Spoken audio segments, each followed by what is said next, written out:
வணக்கங்க. வாங்க நம்ம இன்னைக்கு என்ன பார்க்க போகிறோம்னா, ரொம்பவே ஃபேமஸான கோயில் இட்லி. ஆமாங்க, காஞ்சிபுரம் இட்லி எப்படி செய்கிறதுன்னு இன்றைக்கி பார்க்கலாமா? காஞ்சிபுரம் கோயிலில் பிரசாதமாக கிடைக்கிற அந்த இட்லி அதே டேஸ்ட் மாறாமல் பாரம்பரிய சுவையில் எப்படி செய்கிறதுன்னு நாம் இன்றைக்கி பார்க்க போகிறோம். காஞ்சிபுரத்தில் மட்டுமே கிடைக்கிற அந்த இட்லியை அதோட டேஸ்ட் மாறாமல் அதே பழமையான சுவையில் சூப்பராக நாம் எப்படி செய்கிறதுன்னு இன்றைக்கி பார்க்கலாம். நான் இந்த வீடியோவில் தெளிவாக சொல்லியிருக்கேங்க. நீங்கள் இதை ஸ்கிப் பண்ண பாருங்கள்.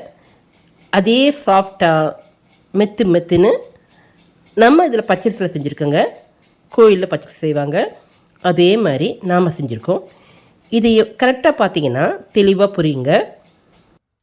காஞ்சிபுரம் இட்லியை அதோட மனம் குணம் மாறாமல் 100% அதே டேஸ்ட்டில் கொண்டு வந்துருக்குங்க. ரொம்பவே சாஃப்டாக மெத்து வந்திருக்குங்க. வாங்க இப்போ இது எப்படி செய்யறது பார்க்கலாம். பாரம்பரிய இட்லியில் பச்சரிசி மட்டும் பயன்படுத்துவாங்க, அதனால் ஓரளவுக்கு பச்சரிசி எடுத்துக்கலாம்.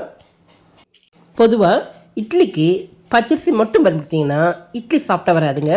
அதனால் இதில் ஓரளவுக்கு பச்சரிசிக்கு அரை அளவுக்கு உளுந்து, இந்த அரிசி உளுந்து கழுவி எடுத்துக்கலாம். நீங்கள் இந்த ரேசியில் போடும்போது தான் இட்லி சாஃப்டாக கிடைக்குங்க, இல்லைனா மென்னி பிடிக்குங்க. இப்போது அதுக்கு 2 டீஸ்பூன் அளவுக்கு வெந்தயம் சேர்த்துக்குங்க. இது எல்லாத்தையும் கழுவிக்குங்க. இது 4 ஹவர்ஸ் ஊறணுங்க. 4லேருந்து 5 ஹவர்ஸ் அந்த இது ஊறின பிறகு ஆட்டி எடுத்துக்கோங்க. ஆட்டி எடுத்த அந்த மாவு 8 ஹவர்ஸ் புளிக்கணுங்க. இந்த இட்லிக்கு தொட்டுக்கிறதுக்கு இந்த பொடி சூப்பராக இருக்குங்க. இந்த இட்லி மிளகாப்பொடி ரெடி பண்ணிக்கலாங்க. மாவோட சேர்க்குற பொருள் பார்க்கலாம். மிளகு ஒரு 3 டேபிள் ஸ்பூன் அளவுக்கு எடுத்துக்கோங்க. இதை 1-2 பொடிச்சுக்குங்க. 2 இன்ச் அளவுக்கு சுக்கு துண்டி எடுத்துக்கோங்க, அதை தனியாக பொடிச்சுக்குங்க.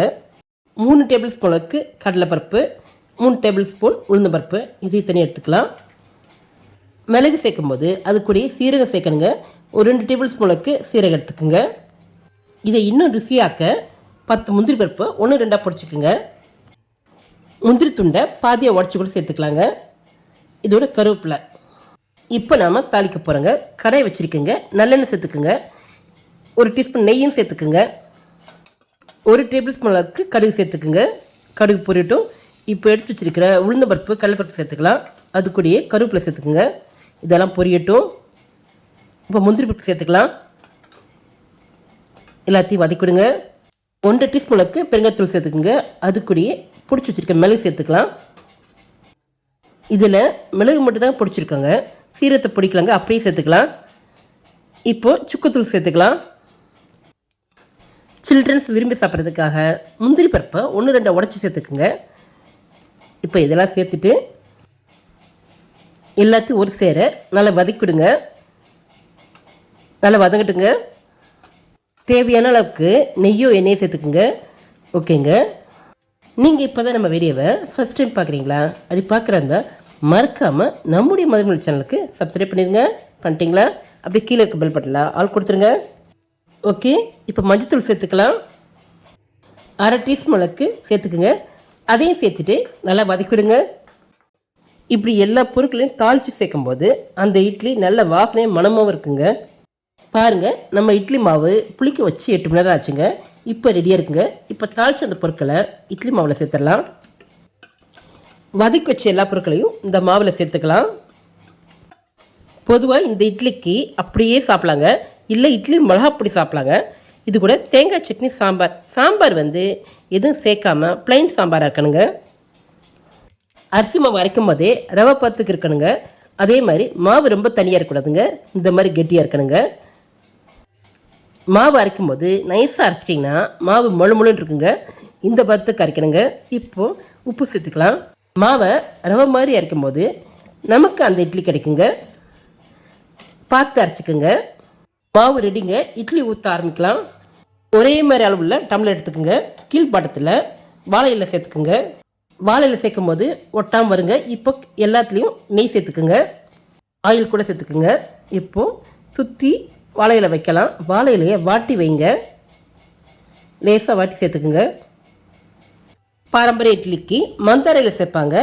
நமக்கு மந்தார இலை கிடைக்காதனால வாழை இலை செய்யலாங்க. நம்முடைய கைவசம் வாழை இலை இருக்குங்க. இந்த மாதிரி வாழை இலை சேர்த்துக்குங்க. எல்லா பக்கம் வச்சுக்கலாம். இப்போது மாவு உள்ளே ஊற்றிக்கலாம். மாவு இந்தளவுக்கு கெட்டியாக இருக்கணுங்க. இப்போது இந்த டம்ளரில் பாதி அளவுக்கு மாவு நிரப்பிடலாம். நீங்கள் நான் செய்கிற இந்த மெத்தடை கரெக்டாக பாருங்கள். நம்ம கோயிலில் சாப்பிட்ற அதே இட்லி டேஸ்ட்டில் நம்ம வீட்டில் கொண்டு வரலாங்க. மாவு பாதி அளவு தான் இருக்குதுங்க. ஃபுல்லாக சேர்த்துட்டிங்கன்னா மாவு பொங்கிடுங்க. இது சரியாக இருக்குங்க. அதே மாதிரி எல்லா டம்ளர்லேயும் மாவை நிரப்பிக்கலாம். இந்த மாவு இப்போ நல்ல வாசனையாக இருக்குங்க. நம்ம தாளித்து சேர்த்துருக்கனால நல்லா மணக்க இருக்குங்க. இப்போ இட்லி கொப்பரையில் வச்சுக்கலாம். இதுக்கு சைடிஷாக பொடி அரைச்சிட்டாங்க. பொடியில் பொட்டுக்கடலை, கொஞ்சம் எள்ளு, கருவேப்பிலை, மிளகாவத்தல், கொஞ்சம் பெருங்காயம் இதெல்லாம் சேர்த்து அரைச்சிருக்கேங்க. எல்லாத்தையும் வறுத்து தூள் பண்ணிக்கோங்க. நம்ம இட்லி ரெடி ஆயிடுச்சுங்க. நல்லா வெந்துருச்சுங்க. நல்ல வாசனை மணக்குதுங்க. கமன்னு இருக்குங்க. இந்த இட்லி பார்க்கும்போது உங்களுக்கு தெரியுங்க எந்த பர்ஃபெக்டாக இருக்குன்னு. நாம் வாழை இலையில் ஊற்றிருக்கனால அந்த வாழையோட வாசனையோட ரொம்ப சூப்பராக இருக்குங்க. இட்லி நல்லா வெடித்து வந்திருக்குங்க. பார்த்தவங்களுக்கு தெரியுங்க. ரொம்ப சூப்பராக இருக்குங்க. நாம் எங்கேயாவது பிக்னிக் போகும்போது இந்த மாதிரி இந்த இட்லியை நம்ம கைவசம் எடுத்துகிட்டு போனால் ஒரு நாள் ஃபுல்லாக வச்சுருந்து சாப்பிட்லாங்க. ஒரு பொடி போதுங்க. இட்லி ரொம்ப சூடாக இருக்குங்க. இப்போ வீடியோக்காக உங்களுக்கு எடுத்து காமிக்கிறேங்க. நீங்கள் ஆற விட்டு எடுத்துக்கோங்க. இதை ஆற வச்சு பேக் பண்ணி எடுத்துகிட்டு போனால் வச்சு சாப்பிட்லாங்க. இப்போ இட்லி எடுத்துட்டேங்க. இந்த மாதிரி எல்லாத்தையும் எடுத்துக்கலாங்க. நீங்கள் இந்த மாவு சரியாக ப்ரிப்ரேஷன் பண்ணலன்னா இந்த இட்லி சரியாக வராதுங்க, உடைஞ்சி வருங்க. இப்போ பாருங்கள் இட்லி சரியாக இருக்குங்க. மாவு கரெக்டாக இருக்குங்க. ரொம்ப சுடுதுங்க. நீங்கள் ஒரு 10 நிமிஷம் நல்லா ஆற விட்டு எடுத்துக்கோங்க. இட்லி சரியாக இருக்குங்க. கரெக்டாக வருதுங்க. இட்லியோட வாசனையே மணக்குதுங்க. இதில் வாழையில் சேர்க்கும் போது ரொம்பவே வாசனையாக இருக்குங்க. நல்லா கமன்னு இருக்குங்க. நீங்கள் இட்லி மாவு ஊற்றும் போது கண்டிப்பாக நெய் தடவிடுங்க. உள்ள நெய்யோ எண்ணெயோ டம்ளர் சுற்றி தடவி வச்சுக்கோங்க. அப்போ மாவு ஒட்டாதுங்க. இட்லி நல்லா வெந்து வந்துருக்குங்க. இந்த மாதிரி இருக்கணுங்க. நல்லா வெடித்து வரணுங்க. இப்போது இந்த இட்லி கட் பண்ணி உள்ளே எப்படி இருக்குன்னு பார்க்கலாம். மாவு ரெடி பண்ண விதம் சரியாக இருந்தால் உங்களுக்கு இட்லி இந்த மாதிரி சாஃப்டாக கிடைக்குங்க. பாருங்கள் நல்லா சாஃப்டாக இருக்குங்க. மெத்துன்னு இருக்குங்க. அளவுகளும் ப்ரிப்ரேஷன் தப்பாக இருந்தால் இட்லி இந்த மாதிரி கிடைக்காதுங்க. இவ்வளோ சாஃப்டாக வராதுங்க. பாருங்கள் நல்லா சாஃப்டாக சூப்பராக இருக்குங்க. பஞ்சு மாதிரி இருக்குங்க. சுட தேங்காய் சட்னி வச்சு சாப்பிட்டா ரொம்ப சூப்பராகுங்க. இட்லி மிளகாப்பொடிக்கு ரொம்ப அருமையாக இருக்குங்க. அதேமாரி தேங்காய் சட்னி நல்லா காரமாக வச்சுக்கோங்க. நாம் ஒரு டம்ளர் இட்லி ஊற்றினா ஒரு ஆளுக்கு தாராளமாக சாப்பிட்லாங்க. நாம் ரெடி பண்ணியிருக்கிற இந்த 5 டம்ளர் இட்லி 6 பேர் தாராளமாக சாப்பிட்லாங்க. இந்த இட்லியும் 2 நாளைக்கு கெட்டு போகாதுங்க. அப்படியே இருக்குங்க. நம்ம வெளியே போகும்போது இந்த மாதிரி எடுத்துகிட்டு போகலாம். இப்போ இந்த இட்லியை மிளகாப்பொடியோடு சாப்பிட்டு பார்க்கலாம். இந்த காஞ்சிபுரம் இட்லிக்கு இட்லி மிளகாப்பொடி சூப்பராக இருக்குங்க. நல்லெண்ணெய் சேர்த்துக்கலாம். காய் சேர்க்காத ப்ளைன் சாம்பாருக்கும் இந்த இட்லி சூப்பராக இருக்குங்க. தேங்காய் சட்னிக்கு அருமையாக இருக்குங்க.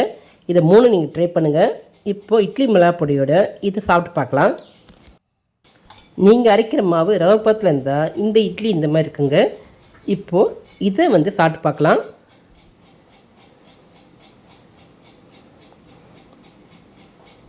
பாருங்கள் இட்லி பிக்கும் போதே எவ்வளோ சாஃப்டாக இருக்குன்னு.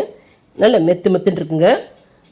நம்ம மாவு அரைக்கிற பக்கம் சரிங்க, அதனால் கரெக்டாக வந்திருக்குங்க.